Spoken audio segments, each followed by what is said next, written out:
Hi, everyone, and welcome to another episode of Women Winning Their Way. I am your host, Clara Capano, and we are going to be unpacking a lot of power today. Many of us struggle and have this drive to be perfect.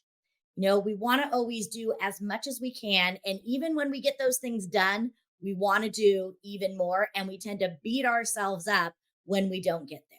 Well, to help us stay inspired and understand both the blessing and the curse that can come from this drive for perfectionism, I want to bring onto the show our guest today. She is a powerhouse. She has her own podcast. She's done just so many things. So, Amanda, welcome to the stage. Hi, Clara. I'm so excited to be here. Thank you so much. I cannot wait to chat today. How Yes. are you? Well, we are going to be diving deep because I know that our Yes. viewers, our listeners need your help. So before we start diving into our first question and talking all about, how we define success, just tell Yeah. us a little bit about you so our listeners and viewers can know a little bit more about who you are. Yeah. So my name is Amanda Yoa. I am your hype woman from Philly, PA.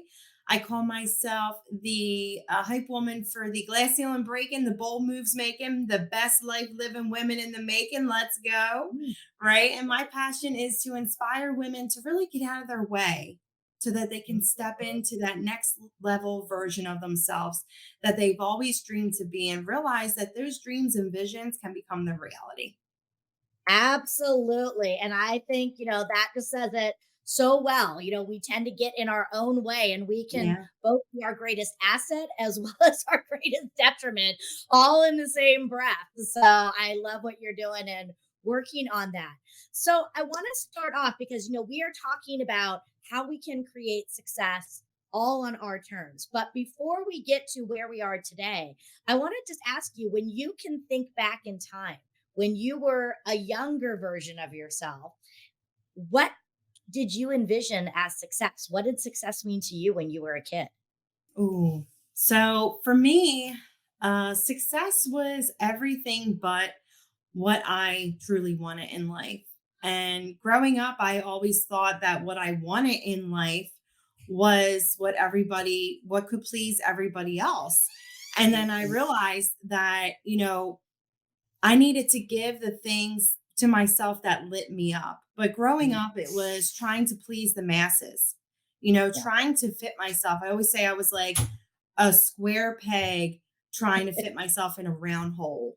And it just Mhm. never worked out, and I went through a majority of my young adulthood and even, as I got into my 30s, just feeling like I became this shell of a person. Honestly, Mhm. because I lived for so long trying to please everybody else instead of doing what lit me up, instead Mhm. of realizing what my passion and purpose was. Right. So it And was I a think struggle, let me tell you. yeah, I think so many of us do that. And I think, again, there's different chapters in our lives where, Yeah. it's that identity. We can be somebody's daughter, then we can be somebody's significant other, somebody's mom, but we tend to lose sight of who we truly are and working with that. So let's dive into this Mm. idea that you brought up of, again, trying to be perfect for everyone else, trying to gain approval. Where do you think that came from for you? I think, I a majority of my childhood, I was just trying to kind of stay out of trouble.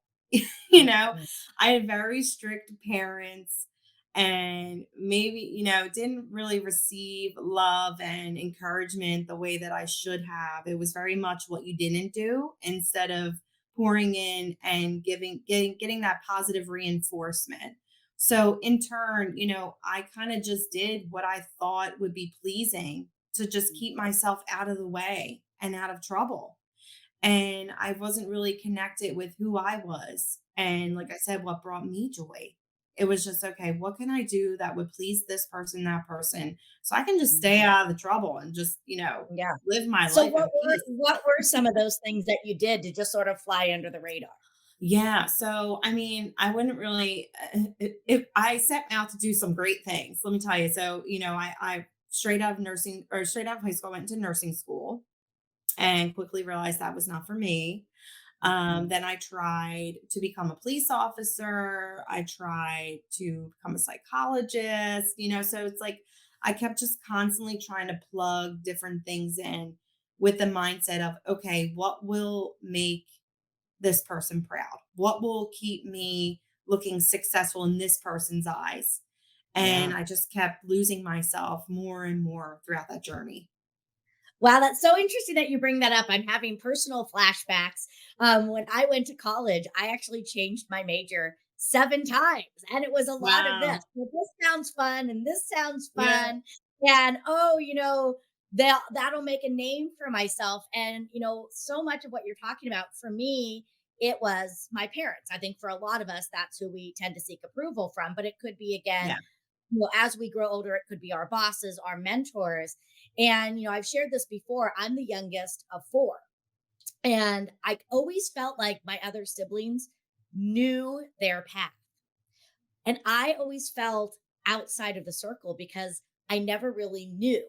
Now, I did know, but I quashed that because I knew, I mean, from a young age, that I wanted to be on stage. I knew I wanted to have this sort of global impact, but I didn't know what that meant.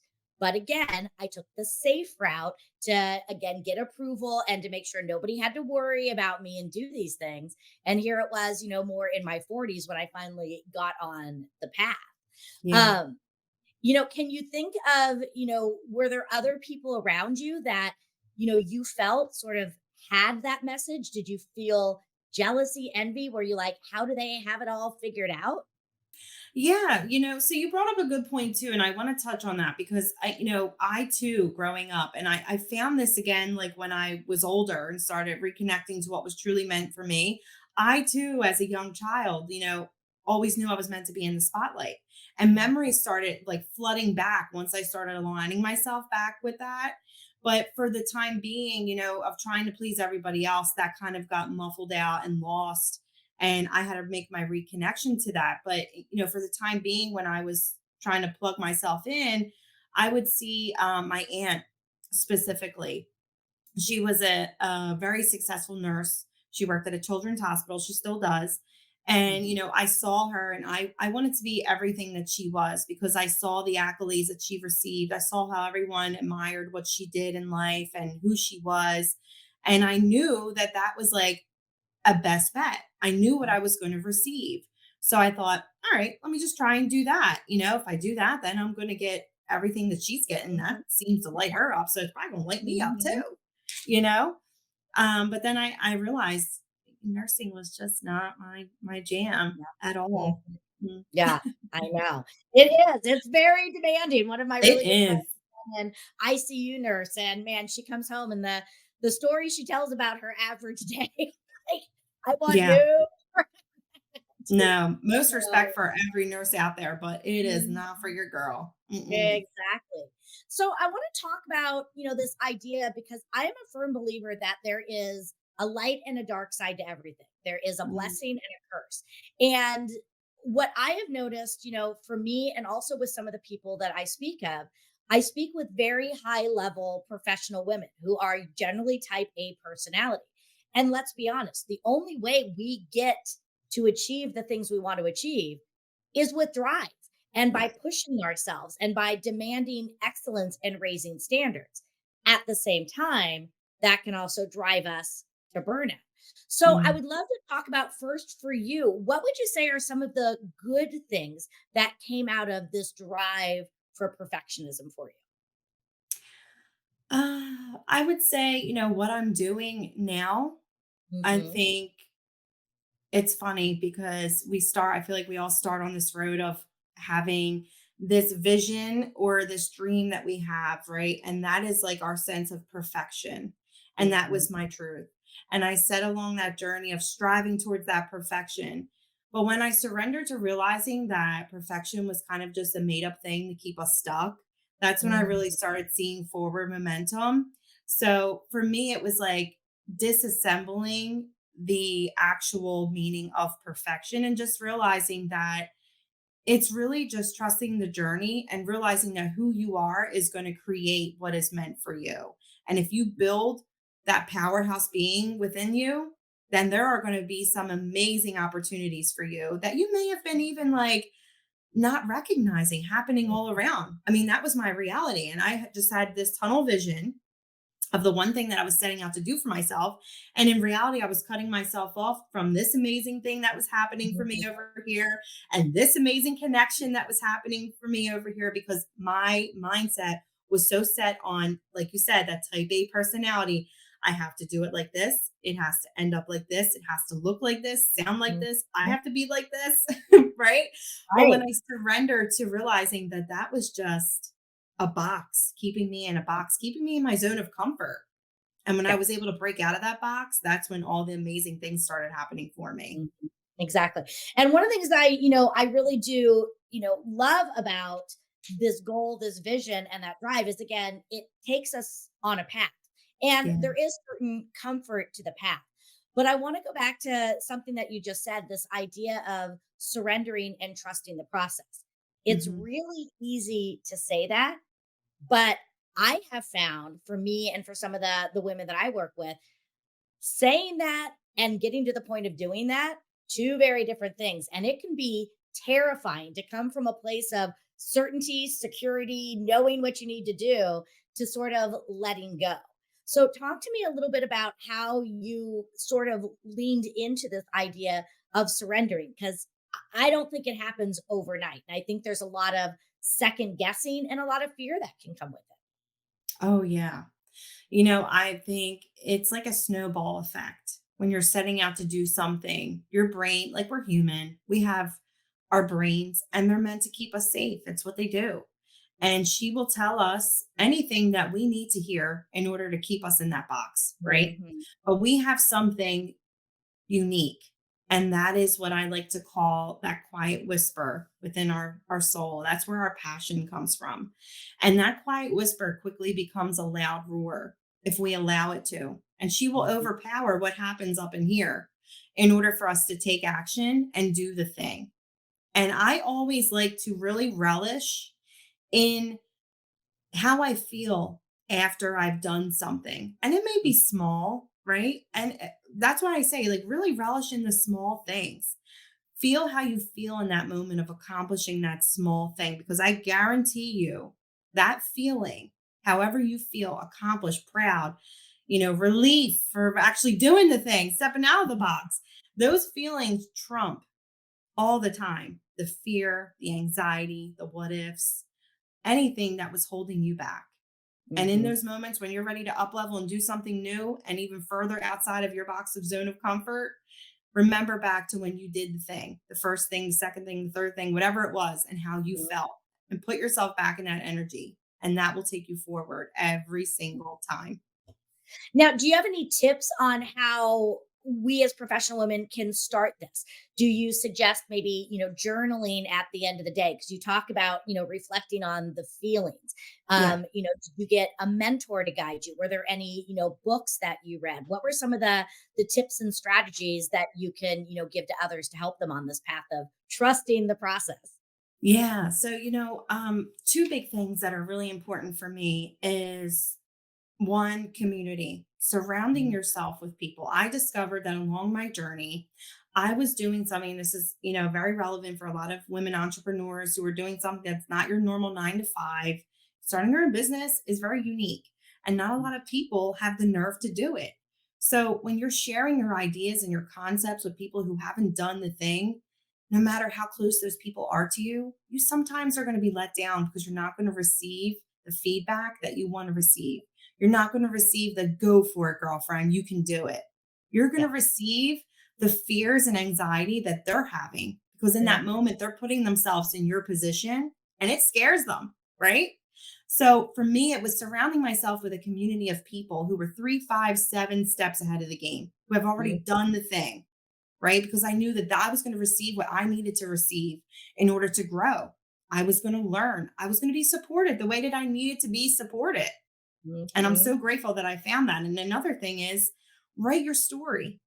Write your story as your future self. The things that you have in mind, your dreams, your aspirations, your goals, write them down as if they've already happened. It's hard for us to get out of our way. And I know a lot of people talk about being present, and it's great to be present, but you could still be present and write as your future self.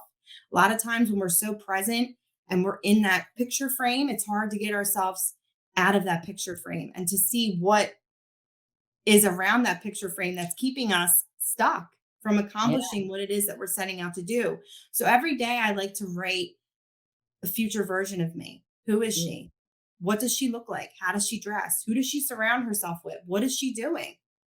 What car does she drive? Right? yeah. Like get really specific so that you can start stepping into that energy of that person and simultaneously getting out of your own way. You'll discover things will start coming up because you get Mm, so engrossed with that future version of yourself. The yeah. things that are holding you back will start showing themselves, and then you can get them out of the way and start Mm, becoming that up level version of yourself. So yeah. community and writing your story are two very important things that I do Yeah. on the daily that help me I grow. And love And I love that you bring up the writing your own story. This is something that I started doing a few years ago too, and it comes back to the quote that I always have is, who is it you want to become? And I speak on this and I teach on this, and I think it's so important to again get that vision. And when you do write it down and you close your eyes and you get not only connected with the words but the feeling, Mhm. it really becomes very visceral, and it really does help to again get in you, and then you can use it as your compass. So whenever I'm at a crossroads or at a moment where I have to make a decision, I go to the person I want to become. What would she do? What decision would she make in this Yeah. moment? So it helps me to have the courage and the bravery to take those steps because I know that they're steps forward. I Yeah. want to back up to this idea of community because I talk Yeah. about this a lot. I hear this a lot from several of my other guests. And I think, again, in theory, we know that. But what I am finding, especially for women, I'll call us middle aged, and are women in our 40s and 50s, it can be really hard to find that community, Mm. especially if we are looking to pivot and grow. Maybe now our kids are grown and out of the house.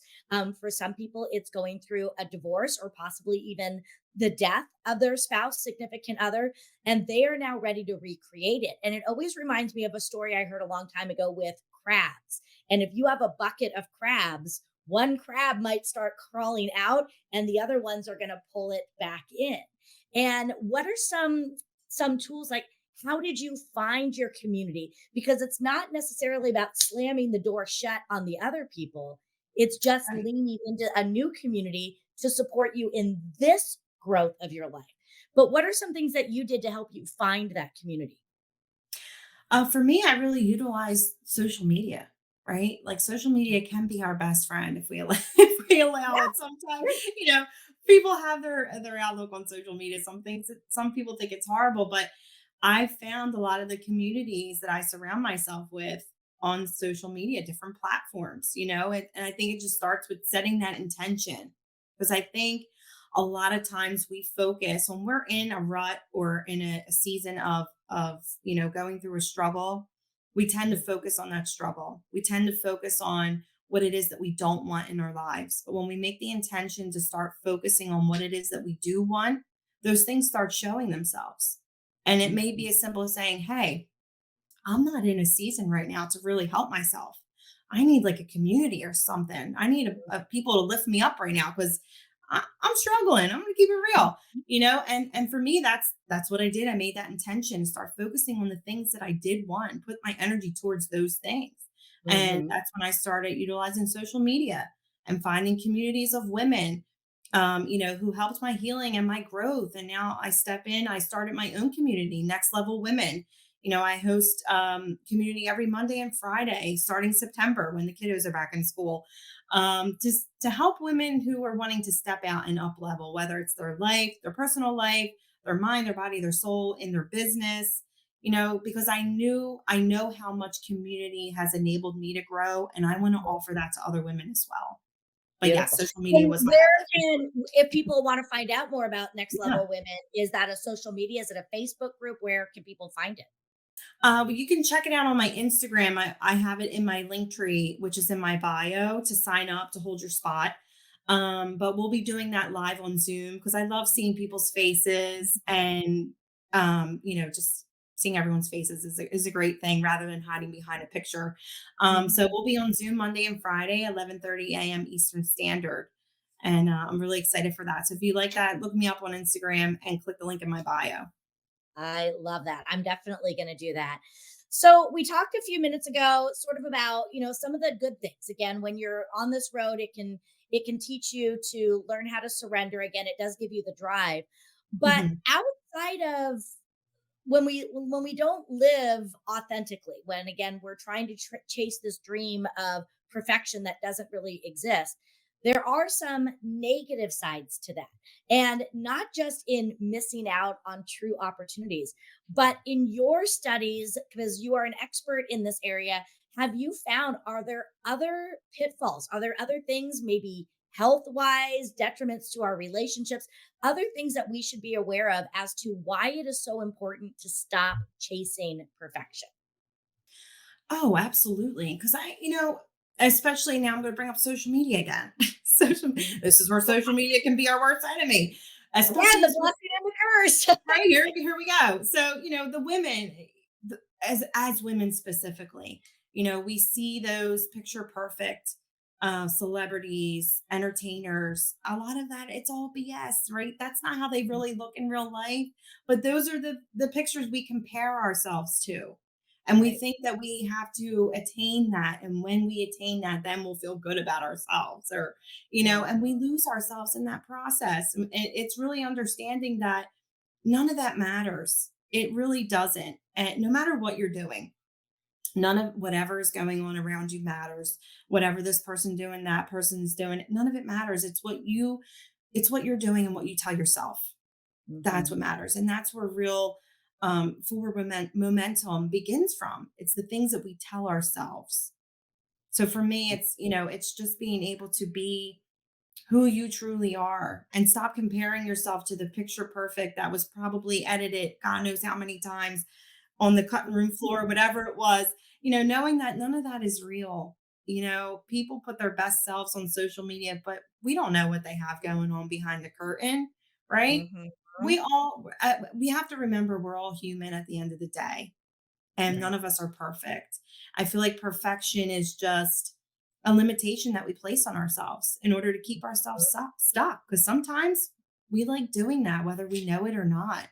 We keep Mhm. ourselves stuck because that's what we're comfortable with. It's Yeah. knowing in those moments you have to step out of that comfort in order to achieve what it is that you're wanting to do. Absolutely. And I think that that is such a powerful thing because, and if you think about the word comfort zone, it's got it right in there. Yeah. We have to stay comfortable, but that doesn't allow us to live fully engaged. When we live, it is uncomfortable. And it always reminds me of the story of the butterfly. They have to break out of that cocoon. And success lies in our struggles in doing that. And I always Mhm. love the phrase, I'm perfectly imperfect, because we are created the way that we're supposed to be created. You're the Mhm. perfect Amanda. I'm the perfect Clara, warts, bumps, bruises, and all. Sometimes Yes. being a hot mess is what is the beauty in that. And you're right. Sometimes I think the more perfect people look on the outside, the more that they're falling apart on the inside. I find for many people, they ignore it. They don't listen to the signs. Instead, they reframe it in a way that's going to keep them comfortable. And what I mean by that is sometimes people will also use the word multitasking to mask that they're trying to control everything, or they'll Mhm. kind of joke and say, oh, I'm a control freak, I'm an overachiever, to sort of put a positive spin on this. What do you think are some of the signs that people should be looking for if they might be leading down and going down the path of trying to live in this world of perfectionism in a detrimental way? Mhm. I would say really look at yourself and see, is showing up every day a struggle in whatever Mhm. it is that you're doing? Because I have found I was in a season of perfection, especially when it came to my business. Starting out, I had this hat season where I had this hat phase where I thought, well, if I wear this fedora hat, like all the other successful coaches are doing on social media, then I'm going to be successful.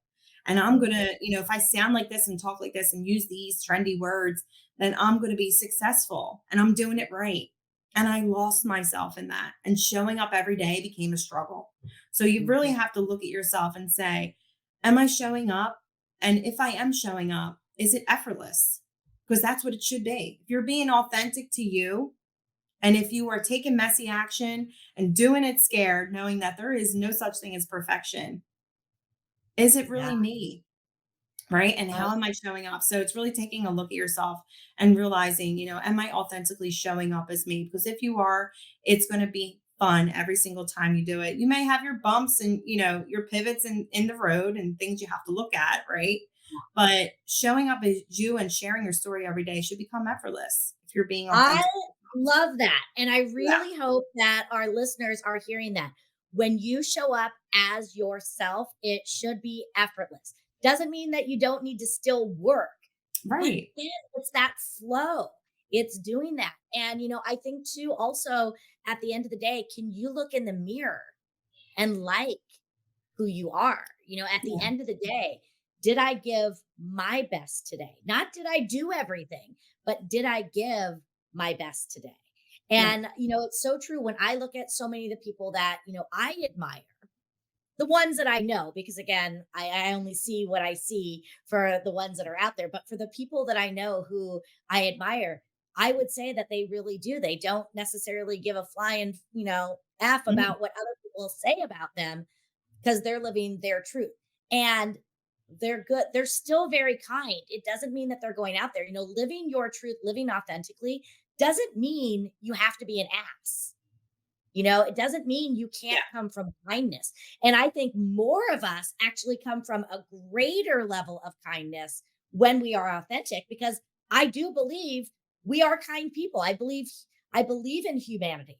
I think we become on the outside when we're trying to live inauthentically because again, it's that clash inside Yeah. of us. Do you agree with that or what are your thoughts on that? Yeah. I mean, at the end of the day, you really you can't care what people think about you. And when Mhm. when you're able to let go of that, then that's when you can really show up as yourself and put Yeah. yourself all out there and you'll realize that you're not meant for everybody, right? Mhm. Like when I realized that I was not meant for everybody, that was like such a powerful, empowering moment for me to really Ah, step in to my mhm. voice, the way that I present myself, my authenticity. I like to say I'm a fine wine. I'm an acquired taste. I'm not for Mhm. everybody, And right? that You're is not meant to okay. be. Yeah. Yes, and, that was such a powerful lesson for me, and I would say I probably didn't learn that until into my 40s because I wanted to help everybody. I wanted to be there, and we have to remember that when we try to help everybody, we really can't help anybody because they start to question again our sincerity, and we're not giving the best of ourselves. And I think that we are not designed for that and embracing that it's okay because there's other people to help them. And I remember I was listening to an interview with Seth Godin, who's an author and he does a lot of marketing. And one of the things that he said is he said, I am perfectly aware that about 98% of the population has no clue who I even am. But for that 2% that follow me and love me, I'm speaking to them. And Yes. that really, caused me to take a moment and be like, he's absolutely right. Speak to your person, even if it's only that one person. Because when you're speaking from the heart, when you're showing up truly authentic, you're going to really be able to have that powerful connection. So Yeah. I love that. I Yeah. love I want to talk a little bit more about you and what you are doing because you have a podcast, you do so much, you have your group to help people to stay inspired and again to stay on their path to, authenticity. Tell us a little bit about what's next for Amanda and what you are working on. Oh gosh. Well, I have something really amazing building, in the works behind the curtain. I have my next level women accountability group, like I said, starting in September. I am a mom. I have two kiddos. So trying to accomplish things that I normally would have the time when they're in school during the Mhm. summer just doesn't happen. So September is when everything's going to start back up. I'm going to have my accountability group. It really gives a space for women to connect, to share their truths, share the things that are holding them back. It holds them accountable for achieving their goals. It's a great space for women to network and collaborate. For me, collaboration is what enables us to grow as a community, but within yourself. So I have that coming up. I am revamping my podcast, Staying Inspired, just the format of the way that is presented. So Mhm. that's going to be really fun. I can't wait for that. And then I have a group program that I'll be launching later on in the fall for women who are really looking to get out of their own way, up level, and achieve the things that they want to achieve in life. More importantly, become that up level version of themselves that they can see in the distance and realize that that is attainable. And this will be a community setting because I'm all about community. So yeah, that's what I got going on. I'm super excited. Oh, that was so fantastic. Let's go back to your podcast. The name of your podcast is Stay Inspired. Yeah. I want to hear, just some tidbits. What are some things that you and maybe even some of your guests, because staying inspired can be difficult. Not every day is filled with rainbows and unicorns. And we can say, meditate, look at your vision board, do all those things.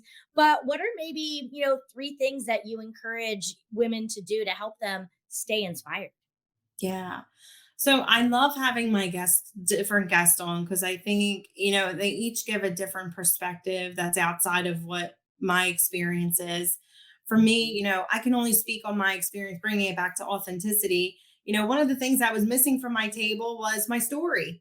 And once I Mhm. started telling my story, that's when I started attracting who was meant for me. So I thought, why not build a space where I can bring other people on who have done such amazing things in life and can share their perspective and their story because there's someone out there waiting to hear it who's going to be impacted and inspired to step out and do whatever it is that they've been wanting to do. So it's really sharing those raw and real stories and not Mhm. just the ups, but the downs, right? Because relatability is a thing.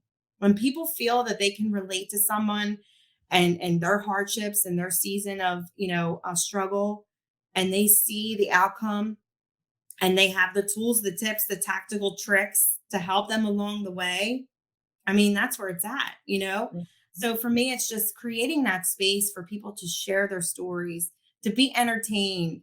I want to bring in real world events that are happening, whether it's in social platform, worldly platforms, for to have real conversation on how women feel about these things that are happening. There's a Mhm. lot of things that are going on in the world. So that's something I want to incorporate in as well. And it's just giving that space, like I said, for women to really look at their life from a different perspective, I to love it. find that relatability, but have the tactical tools and tips in order to up level their lives Yeah. So and what have are some fun. of the things what are some of the things you do personally for you? Because again, you are a mom, you're running a business, all of these things. So Yeah. what are some of the things that you do to maintain your level of energy and also, that harmony between work and life? Yeah, that can be really tough, let me tell you. I think, sometimes when we say, I don't have enough time, I think that's just Mhm. another limiting belief. It's an excuse. I'm a stay-at-home mom outside of what I do with our family business, my business. I help my husband with our family business. I have my business. I take care of two kids and I do it, being a mom's an all year round gig. We don't get a Mhm. break, right? So Mhm. it's like finding the time for the things that really matter, and when you're passionate about that, you will find the time. You really will. It doesn't have to Mhm. be, an all day thing. It could be in increments. It's really just creating that space. And if you're not able to do some of the things, you hire a team. I know Mhm. starting out that can be really tough, right? But I feel like starting out, we all know this. It's a lot of pouring out of money. You really have to invest in yourself Mhm. in order to see that return. But a lot of that, it goes back to the social media thing. We see this successful coach and the graphics and everything, the programs, the websites, this, that, and the other, she's got a whole team working behind the scenes for her. I know. Don't get Yeah. down on yourself, right? So if you can't create that time for yourself, buy time. Have someone help you. Go Mhm. into a community. There might be someone that's offering what you need for free. Exactly. Yeah, I did a lot of trades bringing, my when I was building my, consulting business, I did a lot Yeah. of trades of let me help you with this and you help me with that.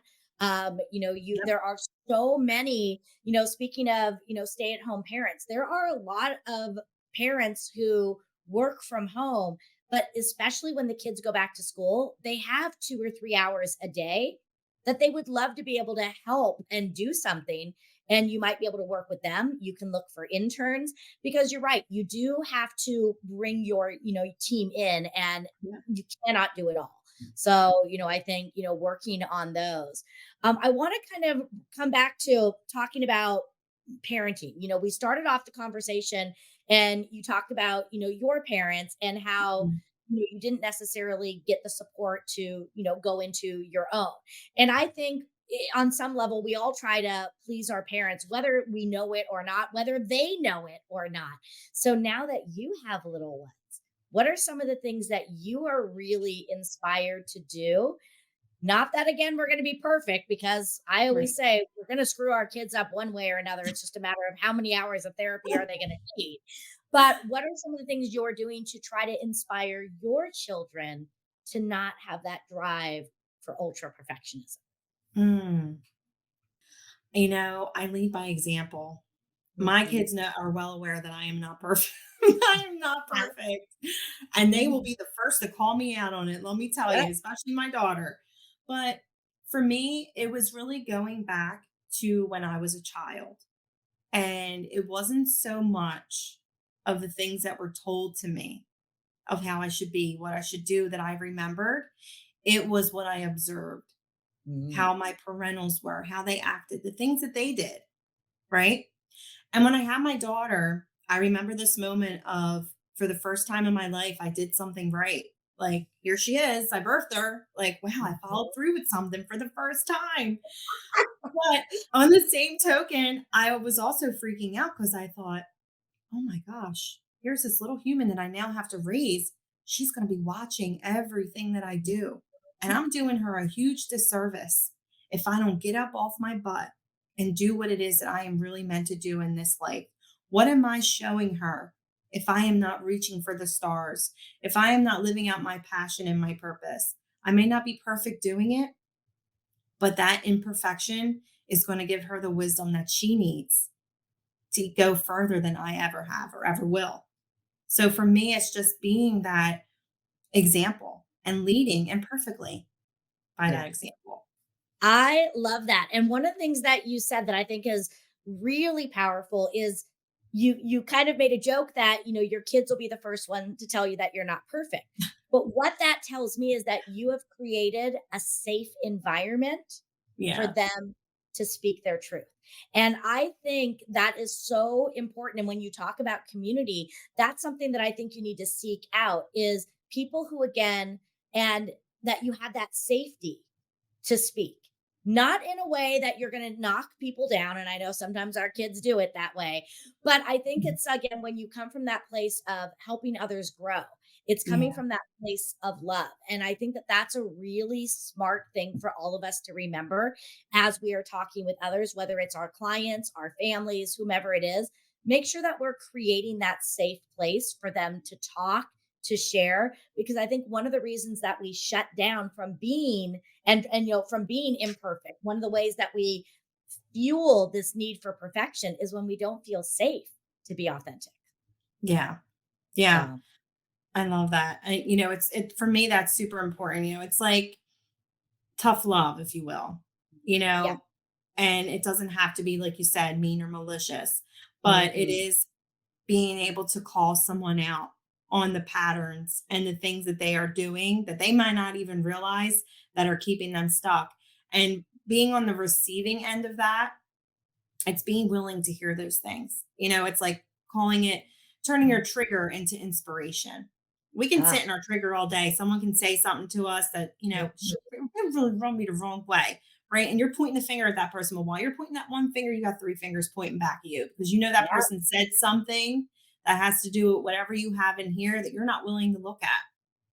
But I want to create a space where we are able to say those things and we're able to receive because we're ready to learn and we're ready to grow. Oh my gosh, that is so powerful right there.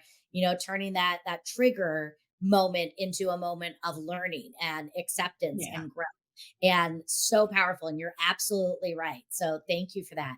I have one more question that I want to ask you. But before I do that, I just want to just acknowledge you and say thank you so much for being on the show and being willing to be so open and so vulnerable. I know that our paths can be messy along the way, but you have done exactly what you just said, where you turned these moments into something beautiful, where you can help others and really encourage others to, again, be more vulnerable with themselves and lean into all of those imperfections so that they can learn to accept, honor, and also start to love themselves for who they are. So, thank you so much for Thank you. creating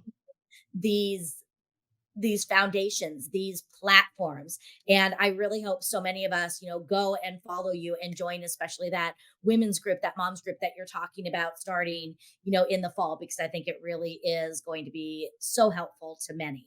And the last question I have for you is we started off by what was your view of success when you were a kid? But now, here where you are today, how do you define success for yourself today? Mm. For me, success is really enjoying what you're doing in the now. I know we talked about earlier that when and then, when I have the thing, when I attain or when I reach the goal, then I'll feel worthy and proud. And it's realizing that you need to be that in the now. Mhm. And for me, it's really stepping into everything that I want to be in the now, because that's what creates those bigger and better than I could have ever imagined visions and dreams to become my reality. Love that. Fantastic. Well, Amanda, thank you again for being here. I know we're going to put all your contact information in the show notes, but if there's one place that stands out, where's the best place for people to find you? Oh, yeah. You can find me on the gram. I'm always on there, Instagram at amandayoa.official. Perfect. And we got that right there. So fantastic. And for all of you that are out there, watching, don't forget to keep sharing, keep doing this. We want to make sure that we're highlighting Amanda and we're highlighting all of us in doing the things that we can do to encourage everyone to step into their own beauty and to know that they are perfectly imperfect and perfectly beautiful just as they are. So again, I'm your host, Clara Capano. Please take a moment to like, follow, and of course, share the show. We want to make sure that we're sending these ripple effects of positivity and impact and helping everybody to stay inspired and stay on their own true path. So until next time, thanks so much for joining us.